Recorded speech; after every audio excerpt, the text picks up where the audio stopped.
Everyone loves a good conspiracy. And the idea that NASA just lost the blueprints for the Apollo program is a story that's almost too good to be true. It paints a picture of dusty, forgotten filing cabinets, maybe a mysterious fire, a level of technological amnesia so profound that we misplaced the greatest achievement in human history, like a set of car keys. But what if the truth isn't just different? What if it's infinitely stranger, more complex, and frankly, more impressive? The reality is, NASA didn't lose the science. The blueprints for the massive Saturn V rocket. They still exist, safe, on microfilm, at the Marshall Space Flight Center. The physics, the orbital mechanics, the engineering principles, that knowledge never went anywhere. So, why for over 50 years did returning to the moon seem like such an impossible dream? The answer isn't in a lost document, but in a lost process. It's a story about a specific kind of knowledge that you can't write down. A skill that lived in the minds and hands of an army of artisans. The technology that vanished wasn't a schematic. It was the unwritten, intuitive expertise of the 400,000 people who didn't just design the moonshot, but who built it, piece by agonizing piece. Let's just get one thing straight. NASA did not have a whoops moment and toss out the Saturn V blueprints. The idea is laughable when you think about the sheer scale of the program. The Saturn V rocket alone had over 3 million individual parts. The documentation was immense, and a lot of it is still archived today. When engineers in the 2010s wanted to study the F1 engine, the monster that powered the Saturn V's first stage, they didn't have to start from scratch. The plans were there. But a blueprint is not a rocket.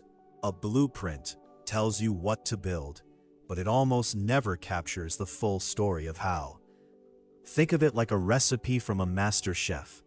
The recipe lists the ingredients and the steps, but it can't teach you the chef's intuitive feel for the dough, the way they adjust the heat based on the humidity in the air, or the specific flick of the wrist they use to fold a sauce.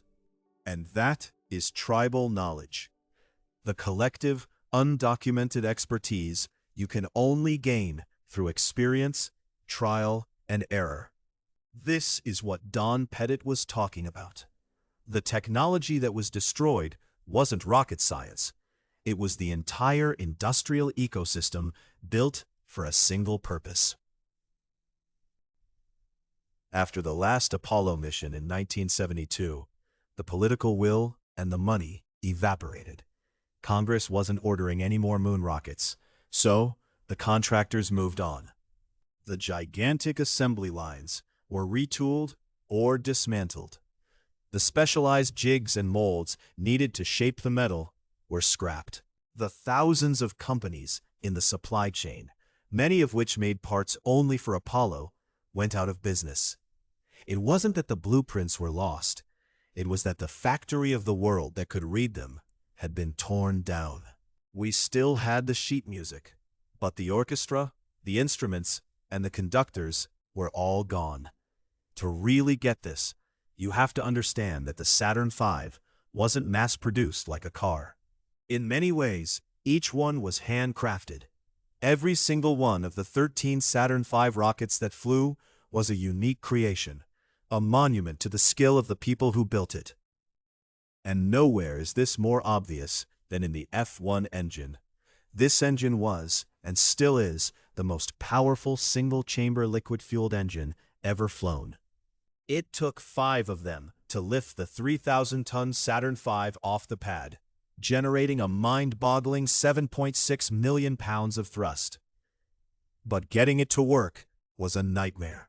Early versions had a nasty habit of tearing themselves apart through something called combustion instability. The fix involved adding a series of baffles to the injector plate to smooth out the fuel flow. But the blueprints for those baffles don't tell the whole story.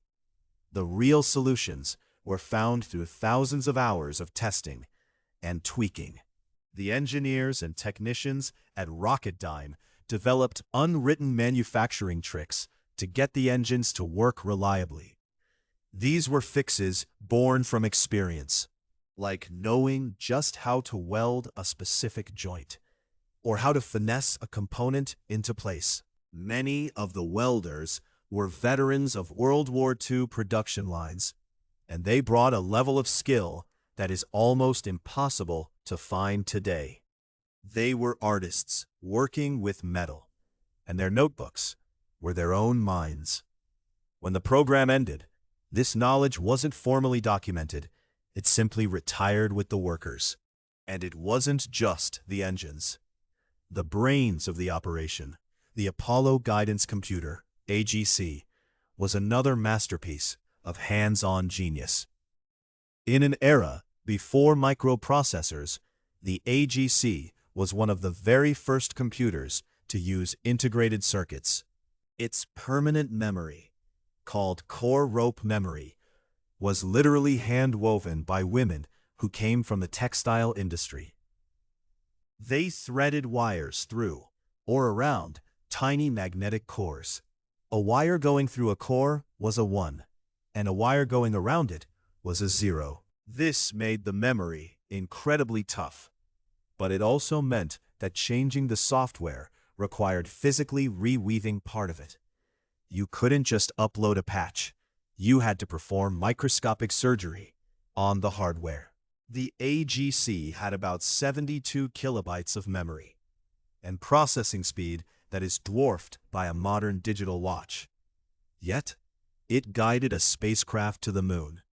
Its very creation was a leap of faith. The team at MIT had to invent not just the computer, but the very techniques for programming it, passing down knowledge from mentor to apprentice in the pressure cooker of the space race.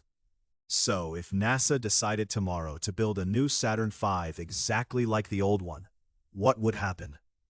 They would immediately slam into a wall of obsolescence. The world that built the Saturn V just doesn't exist anymore. First, there's the supply chain. The Saturn V program used an estimated 20,000 contractors. These companies made everything from specialized bolts to advanced alloys. Many of them have been gone for decades.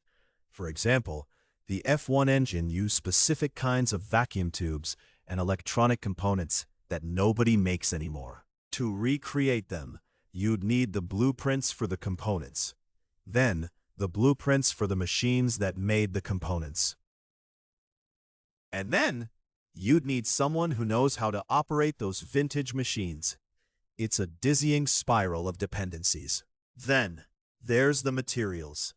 The 1960s were a different time for safety regulations. Some materials crucial to Apollo, like certain asbestos coatings for insulation and powerful solvents for cleaning engine parts, are now banned or heavily restricted.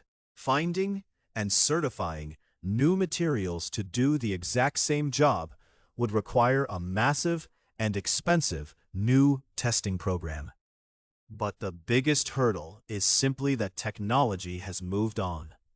The Apollo Guidance Computer, a marvel of its time, is a museum piece. A modern smartphone has thousands of times more processing power. It would be incredibly inefficient to try and recreate the AGC's hand-woven memory.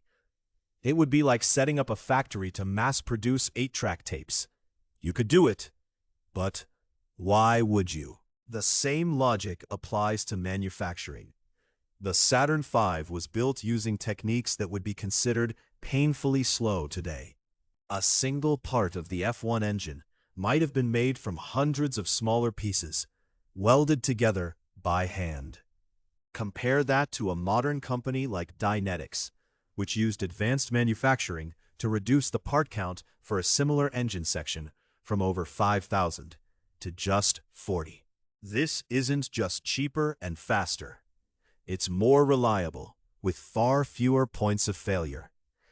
Rebuilding the Apollo hardware wouldn't just be difficult, it would be a step backward. So, the real story here isn't about lost data, it's about people.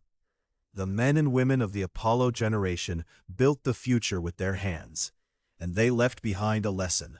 Some knowledge only comes from doing. If you find this mix of history, technology, and human ingenuity as fascinating as I do, consider subscribing.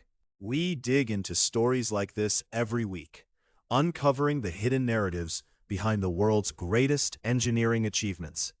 And hit that bell icon so you don't miss what's next. So, if we aren't just rebuilding the past and we have much better technology now, why is the new Artemis program to return to the moon facing so many challenges? Shouldn't it be easier? The short answer is no, because we're not just trying to repeat Apollo, we're trying to do something far more ambitious. The Apollo missions were basically lunar sorties, short trips to plant a flag, grab some rocks, and come home. Artemis is designed for a sustained human presence on the moon. The goal isn't just to visit, but to stay. And that changes everything. Take the spacecraft. The new Orion capsule is much larger than the Apollo command module, designed to support a crew of 4 for weeks at a time. It's built for long-duration spaceflight, with a galley, a proper toilet, and exercise equipment. The mission profile is also more complex. Instead of a simple lunar orbit, Artemis will use a near-rectilinear halo orbit, a highly stable position that's a perfect staging point for missions to the surface and one day to Mars. Later missions are planned to dock with the Gateway, a permanent space station in lunar orbit. Even coming home is more advanced. The Apollo capsule performed a direct, high-G re-entry. Orion is designed for a skip entry, where it bounces off the upper atmosphere to slow down more gradually. This was theorized in the 60s, but was too risky for the computers of the time. Now it's possible, reducing stress on the crew and allowing for more precise landings. Artemis isn't just Apollo 2.0. It's a whole new paradigm. It's a global collaboration, with partners like the European, Canadian, and Japanese space agencies, plus commercial companies like SpaceX. While the first crewed mission, Artemis II, has seen its schedule shift to no earlier than September 2026, the objective remains clear. We're not just building a better 1960s rocket. We're building the infrastructure for a permanent human presence in deep space. And that is a much, much harder problem to solve. The story of Apollo's lost tribal knowledge isn't one of permanent loss. It's one of a long, difficult recovery. For decades, the industrial muscle for deep space exploration was allowed to atrophy. Now, with Artemis, NASA is rebuilding that muscle, blending the lessons of the past with the tools of the future. The journey to revive the F1 engine is a perfect example. In the 2010s, engineers at NASA's Marshall Space Flight Center took an old engine from a museum and painstakingly disassembled it. They used modern laser scanners to create precise 3D digital blueprints of every single part. This allowed them to not only capture the hardware's dimensions, but to also reverse engineer the how that had been lost. By running simulations on these digital models, they could understand the engine's performance in a way the original engineers, with their slide rules and endless test firings, could only dream of. This marks a fundamental shift. Instead of relying on tribal knowledge, we now codify that knowledge in software. Instead of depending on the unwritten expertise of a few master craftspeople, modern aerospace companies create digital twins, highly detailed computer models that simulate every aspect of a component's life. This allows engineers to test thousands of variations in a virtual environment before a single piece of metal is ever cut. The workforce is also being rebuilt, but it looks very different from the 400,000-strong army of the Apollo era. While skilled technicians are still crucial, much of the painstaking manual labor is now done by automated systems. This turns the art of building a rocket into a repeatable, scalable science. The Space Launch System, SLS, the rocket at the heart of Artemis, embodies this. It's not a copy of the Saturn V. Its core stage is powered by upgraded space shuttle engines, and the lessons learned from the old F-1 have informed the development of new, more efficient engines. There was no strategic amnesia, but there was a strategic pause. Now, that pause is over. The myth of the lost moon tech is popular because it's simple. It's a clean story of a single big mistake. The reality is a far more complex and human story. It's about how a nation mobilized nearly 500,000 people to do the impossible, and how the unwritten, hands-on knowledge of those people became the silent engine of that success. It's a story of how that incredible machine of human ingenuity was dismantled, not out of carelessness, but because priorities simply changed. The technology that was lost was a unique moment in history, a perfect storm of political will, immense resources, and a generation of artisans who learned by doing. We didn't lose the blueprints. We lost the people who knew how to read between the lines. But that knowledge isn't gone forever. The Artemis program is the story of its rediscovery. It shows that while the art of the 1960s craftsperson may be gone, the spirit of exploration is being reborn. By blending the hard-won lessons of Apollo with the power of modern technology, we are not just rebuilding the capacity to go to the moon. We are building a sustainable bridge to the stars. We aren't just trying to go back to where we were. We're building the road for where we are going next.